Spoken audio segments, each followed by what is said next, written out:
Ulusvali Kamyap'tan hazır Kuzey Kıbrıs'ta yaşayan dostumuz Ağa Muhammedov hoşgulun kırmayışına baka Yavur Kamyap'ın şiirlerini okuyoruz. Kaybıladıl sözün avazında dinlep lezzet alın.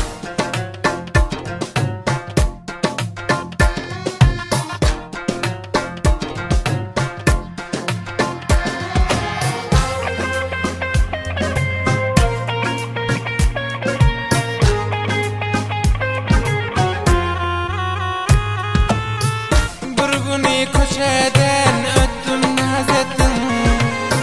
Gülüp qarap kışkınlarım yaz ettin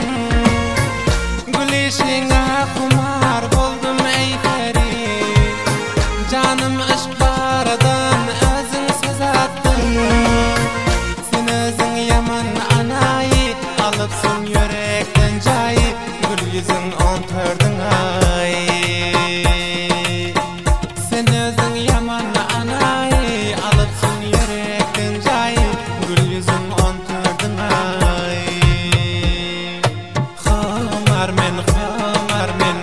bakışına gözlerin güldürüp başka kaşına Komar men gülüp bakışına gözlerin güldürüp başka kaşına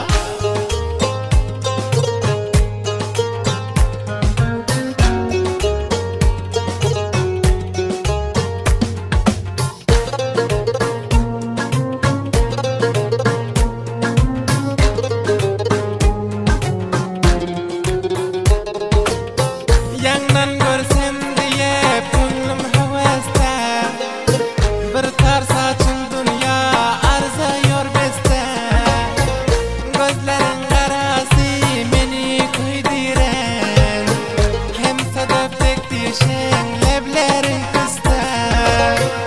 Sen özün yaman anayı alıpsın yürekten cayı Gül yüzün 14'ün ay anayı alıpsın yürekten cayı Gül yüzün 14'ün ay Komar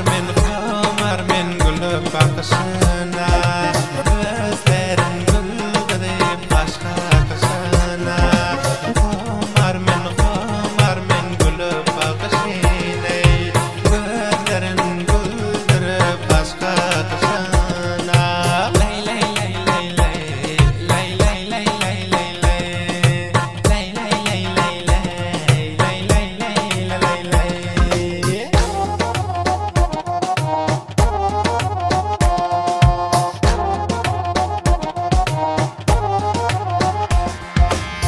Yavur Kamyap'tir saçlarsın gül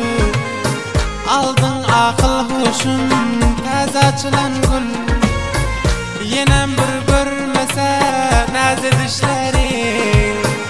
Arman çeker ağa Muhammed hoştur Sen özün yaman anayı alıpsın yürekten cayı Gül yüzün 14'ün ay